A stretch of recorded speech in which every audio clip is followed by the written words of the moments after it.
Hi everybody, hopefully your self-assessment quiz went well. We're going to try to go through this so that you guys understand how to do each of these problems, and hopefully you'll gain a little bit out of watching me do the problems. The first question is, on what intervals is f prime increasing if f of x equals, and then justify your answer.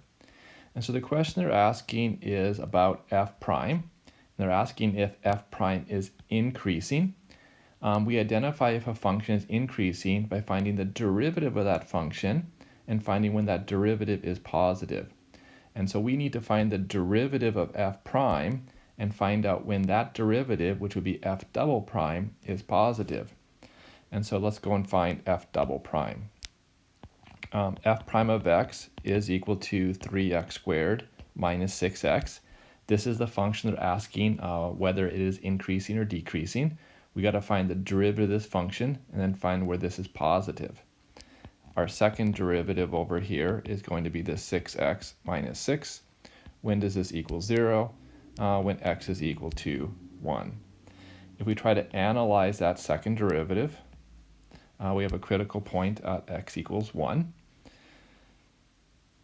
If x is a large number like 3, that second derivative is going to be positive. If x is a number like 0 or a negative number, the second derivative is going to be negative. They want to know when f prime is increasing, which means that the derivative of that, the second derivative, has to be positive, and that interval is going to be from 1 all the way to infinity. They want us to justify our answer, and we would say something like, on this interval, f double prime is greater than 0. The next one, they want us to find all the open intervals where f of x is decreasing. They want us to justify our answer. So we need to find the derivative of f of x and find when that derivative is going to be negative. And so our derivative over here is going to use a quotient rule. It is the denominator, the square root of x minus 2, times the derivative of the numerator, minus the numerator, times the derivative of the denominator, chain rule, 1/2, x minus 2 to the negative 1/2 power, times the derivative of what's inside, which is going to be 1. This is all divided by the denominator squared, which is going to be the x minus 2. The square root of x minus 2 times the square root of x minus 2 is just going to be x minus 2. We need to try to simplify this. It's going to be pretty hard to analyze this without simplifying this. It might be a little bit easier to see if I write it one more time. But we have this f prime of x is equal to the square root of this x minus 2. Then we get this minus x divided by 2 square root of x minus 2, all divided by x minus 2. We have fractions and fractions. When we have fractions and fractions, we can simplify this by multiplying top and bottom by the common denominator of all the fractions in the fractions. And so I'm going to be multiplying top and bottom by this 2 square root of x minus 2.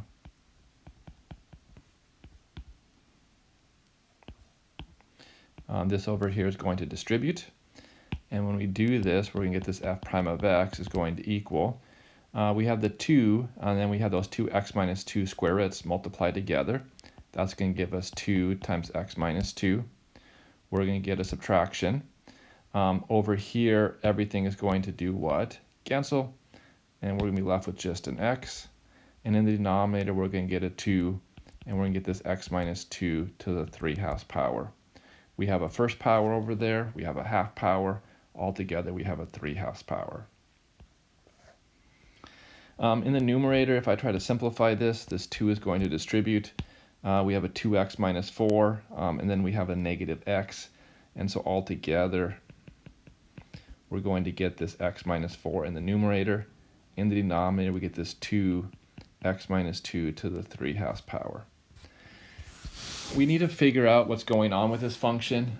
We probably should have analyzed the domain originally. And if I look at this original function, the thing inside that radical has to be positive.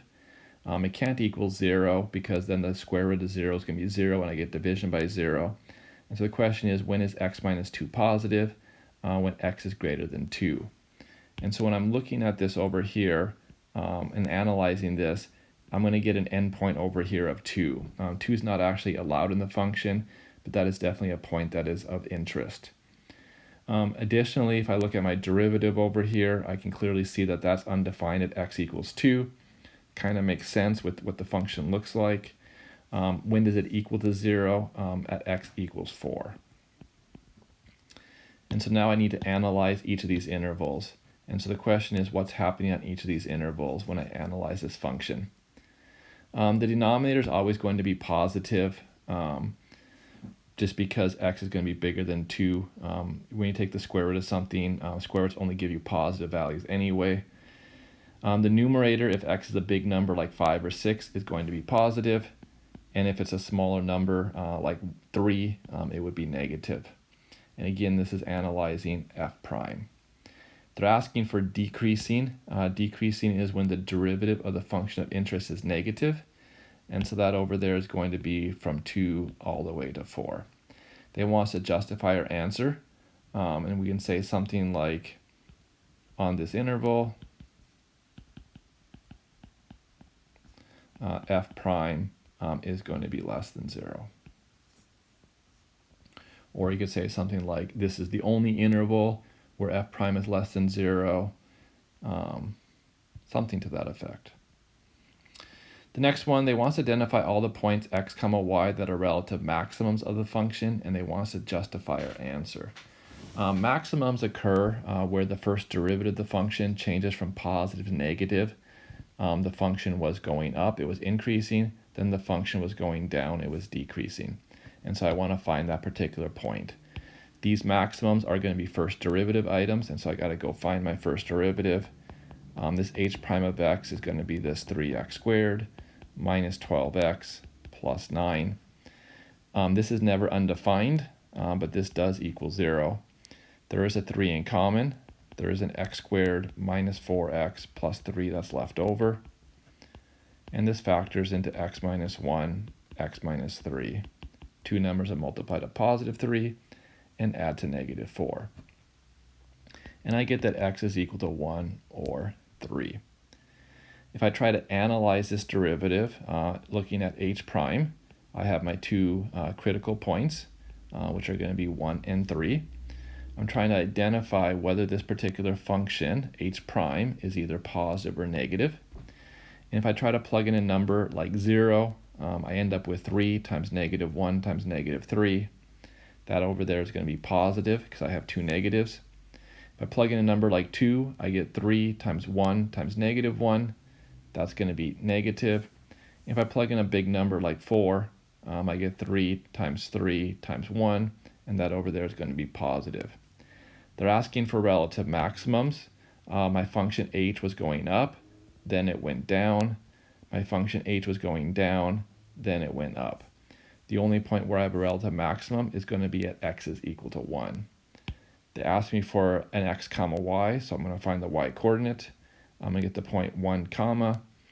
If you plug in 1 into that function, h of 1 over here, this is going to be 1 minus 6 plus 9 plus 1, which is going to give us, it looks like 5. Yep, 5. So the point 1 comma 5 is our relative maximum. 1 comma 5 is a relative maximum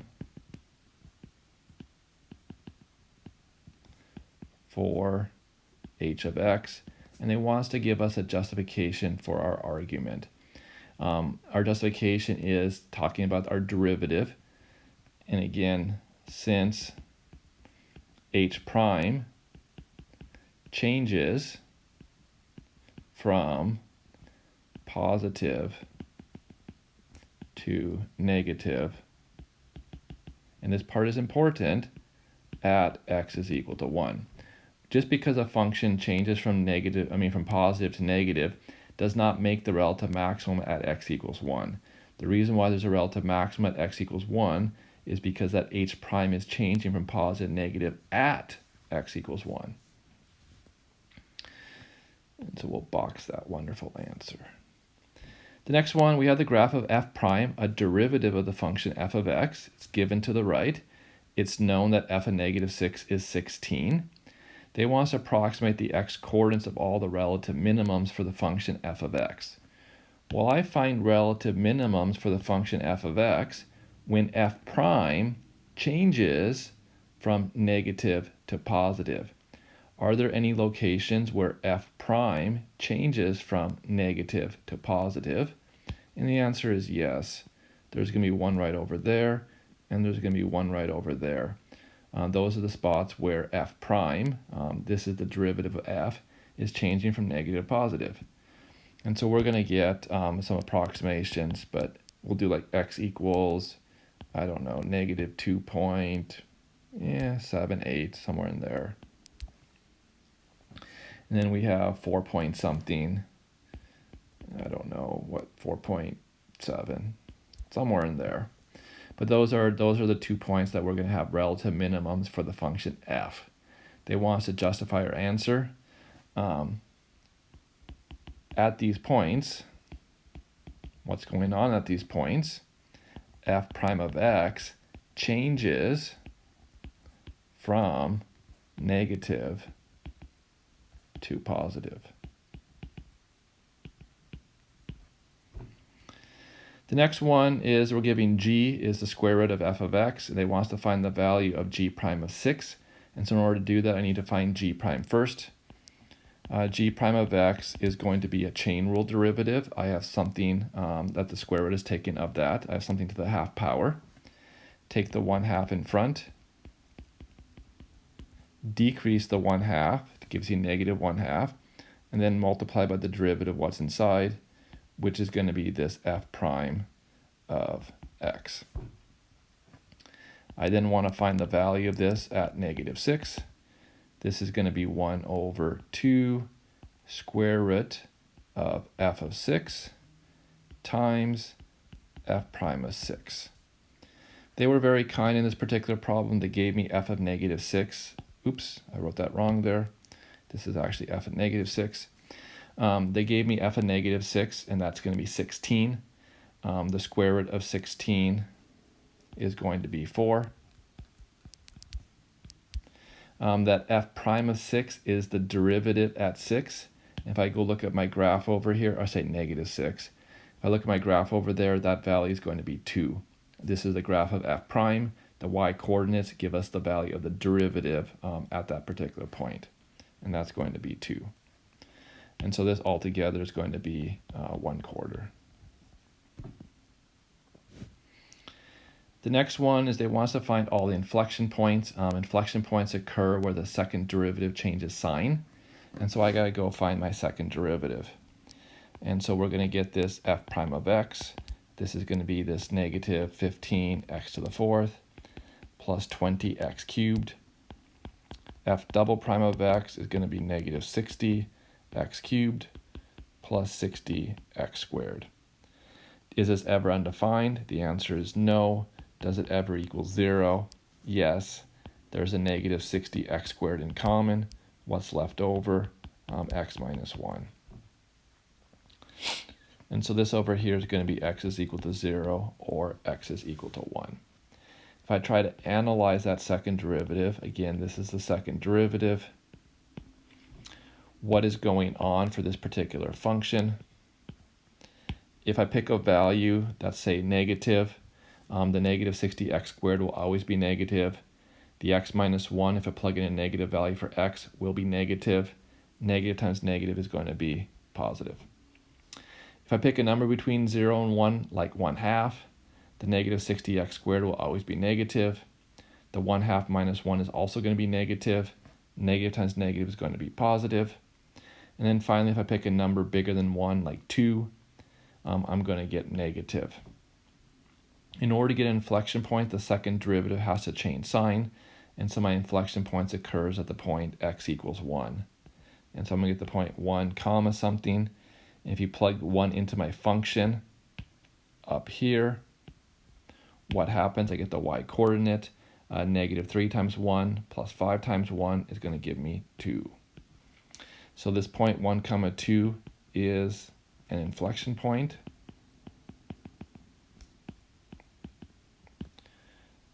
For f of x, since what happens, or because since f double prime of x changes sign at x equals 1.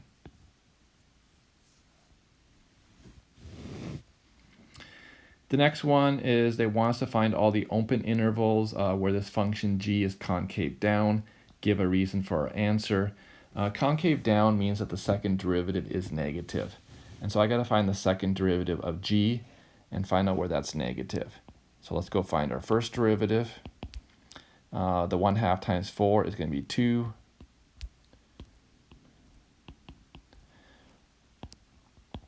My second derivative is going to be this 6x squared minus 18x. This is never undefined. Does this ever equal 0? The answer is yes. There is a 6x in common. What's left over? X minus 3. And so I get x is equal to 0 or x is equal to 3. If I try to analyze this second derivative, g double prime, I have two critical points, 0 and 3. If I try to analyze that, what's going on? If you pick a negative number, you're going to have two negative values multiplied with each other. It's going to be positive. If you pick a number like 1 and plug it in, you're going to get a negative expression. If you pick a big number like 10 and plug it in, it's going to be positive. Concave down means your second derivative is negative. And so we're going to get the interval between 0 and 3. Something like on this interval, or this is the only interval.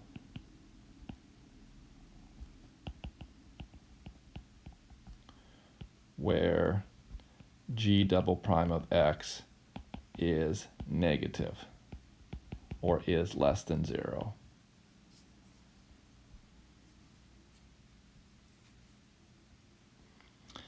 For 7, we have the twice differentiable function f of x. A table of function and derivative values is given for the selected values of x. Determine whether the following statements are true or false at the point x equals 2. It asks us, is it continuous? And I look over here, and this tells me that we have a twice differentiable function f of x. Differentiable implies continuous, and so if this function is differentiable, the function is definitely going to be continuous at x equals 2. And so this over here is going to be a true statement. Does it have a relative maximum? Does it have a relative minimum? Does it have an inflection point? So I go look at x equals 2, and I find out that there's a horizontal tangent, and then I find out it is concave down.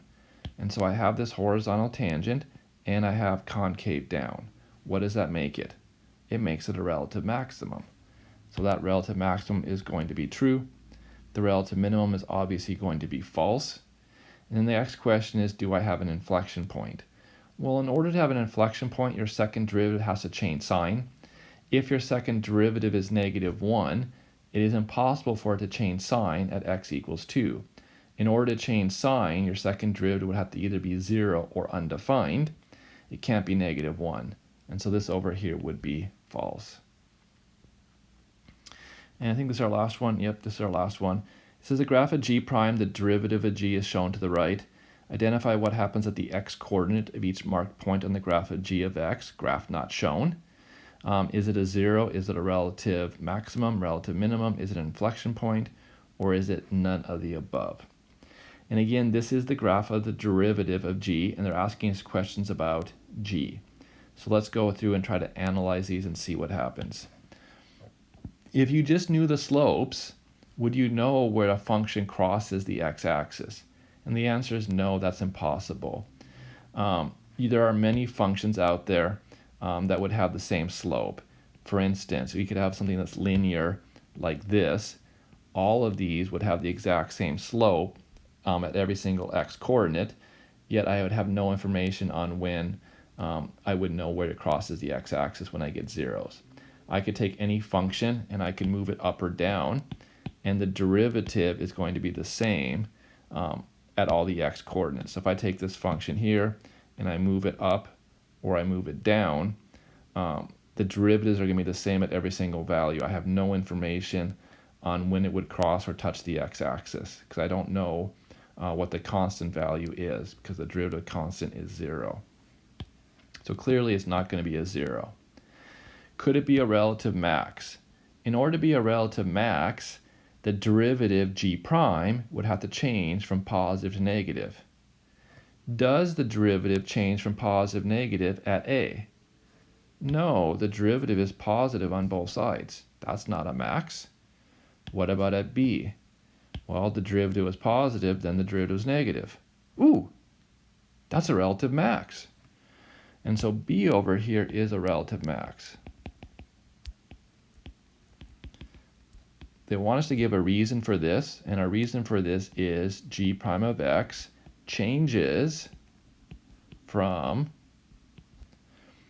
positive to negative at x is equal to b. Okay.